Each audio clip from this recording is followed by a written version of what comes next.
నమస్కారం. నేను మీ సోమంచి సుబ్బలక్ష్మి. మనం ఇంతకుముందు the science of mind management Swami Mukundananda garu రాసిన పుస్తకం గురించి డిస్కస్ చేసుకుంటూ ఉన్నాం. అందులో ఇంకొక టాపిక్ అదేమిటయ్యా అంటే మానసిక క్లేశములు, అంటే మానసికంగా మనకు ఉండేటటువంటి బాధలు అన్నమాట. ఈ సందర్భంలో ఆయన చెప్తారు, ఒకసారి తన గురువు చుట్టూ శిష్యుల్ని పెట్టుకుని వారికి నవ్వు వచ్చే ఒక జోక్ చెప్పాట. అది వారందరినీ నవ్వించింది. గురువు అప్పుడు మళ్ళీ అదే జోకు ఇంకోసారి చెప్పాట. ఈసారి కొందరు వెకిలిగా నవ్వగా మరికొందరు మర్యాదగా నవ్వట. కానీ గురువు అక్కడతో ఆగలేదు.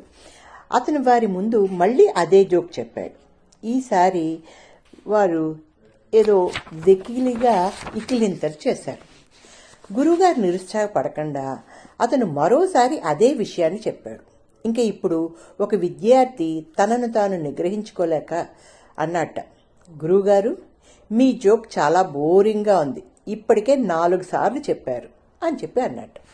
అనగానే గురువుగారు ఇలా సమాధానం ఇచ్చారు, నవ్వు పుట్టించే ఈ జోకు విని విని మీకు బోరు కుడుతుంటే మరి మీ మనసులోని భయం, ఆందోళన మరియు బాధ కలిగించే తలుపులను పదే పదే ఎందుకు తీసుకొస్తున్నారు? ఈ నిరంతర ఆలోచన ప్రవాహాన్ని నియంత్రించడానికి ఏదైనా మార్గం ఉందా అని మీరు ఎందుకు ఆలోచించట్లేదు అంటూ గురువుగారు తన శిష్యుల్ని ప్రశ్న వేయడం జరిగింది. దానితో శిష్యులు ఆలోచనలో పడ్డారు. సో ఇక్కడ దాకా గురువుగారు ముకుందానంద గారు ఆయన పుస్తకంలో ప్రస్తావించడం జరిగింది. అయితే ఇక్కడ నాకు ఒక విషయం గుర్తొచ్చింది. బహుశా అది 2015లోనో ఎప్పుడో అనుకుంటాను. అద్వైత క్రియ అని చెప్పి ఒక టీవీలో ఒక ప్రోగ్రాం వచ్చేది. ఆ ప్రోగ్రాంలో అంటారు, మానవుడికి నిరంతరం బాధపడుతూ ఉండడమే ఇష్టం, అందుకోసమనే తను ఆ బాధని తరచి తలుచుకుని ఉంటాడు అని చెప్పేసి చెప్పారు. అదే రకంగా ఇంకొక గురువుగారు ఏమన్నారు అని అంటే, నిజంగా బాధ అనేది ఒకసారి వస్తుంది, కానీ మనం ఏం చేస్తాము అంటే ఆ బాధని మెడిటేట్ చేస్తాం. అందుకోసమే లా ఆఫ్ అట్రాక్షన్ లాగా మనం తలుచుకున్న కొద్దీ ఆ బాధ ఇంకా ఇంకా పెరుగుతూ ఉంటుంది అని చెప్పి.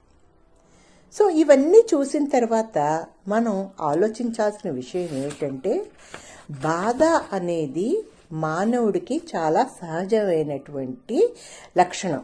ఎందుకంటే మనిషికి కోరిక అనేది ఉంటుంది. ఆ కోరిక తీరకపోయేసరికి దానివల్ల మనకి ఆందోళన కానీ, బాధ కానీ, ఈర్ష్య కానీ, ద్వేషం కానీ, ఇలా రకరకాలైనటువంటి క్వాలిటీస్ మనకి సందర్భ సహితంగా మనకి రావడం జరుగుతుంది. అయితే ఆధ్యాత్మిక విధంగా చూస్తే మనిషి అనేవాడు ఆనంద స్వరూపుడు. మరి ఈ ఆనంద స్వరూపుడికి ఈ రకమైనటువంటి బాధ వచ్చింది అంటే మరి దానికి పరిష్కారం లేదా? తప్పనిసరిగా ఉంది. అదే మా గురువుగారు అంటుంటారు, ఆలోచనలు మారితే పరిస్థితులు మారుతాయి అని. సో కాబట్టి ఎప్పుడైనా సరే మన మనసుకి విపరీతమైన దుఃఖం వచ్చినట్టు, లేకపోతే మన మనసు ఏదో రకమైనటువంటి వికలత కనుక చెందినప్పుడు తప్పనిసరిగా మనం చేయవలసింది ఏమిటి అని అంటే భగవత్ ప్రార్థన అనేది చేయాలి.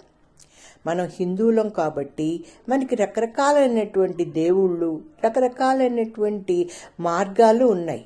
అంటే మనకి ఏమైనా అబ్స్టకిల్స్ వస్తున్నాయనుకోండి, గణపతిని ప్రార్థించడం, ఆరోగ్యము లేకపోతే జయము కావాలనుకోండి సూర్యనారాయణని ప్రార్థించడం, ధైర్యం కావాలనుకోండి హనుమంతుడిని ప్రార్థించడం, ఇంకా కావాలంటే దుర్గాదేవిని ప్రార్థించడం. ఇలా ఎవరికి వాళ్ళ యొక్క సమస్య ఏదైనా అయి ఉండొచ్చు కాక దానికి పరిష్కారంగా నాకు దుఃఖం వచ్చింది, నాకు ఫలానా కష్టం వచ్చింది అని ఆలోచించే కంటే ఒకటికి 100 సార్లు మనము ఆ భగవత్ ప్రార్థన అనేది కనుక చెయ్యడం మొదలు పెట్టాము అని అంటే కనుక తప్పనిసరిగా మనం ఆ సమస్యలోంచి బయటపడడం అనేది జరుగుతుంది అని చెప్పేసి ఇది నా స్వ అనుభవంగా మీకు నేను చెప్పడం జరుగుతోంది.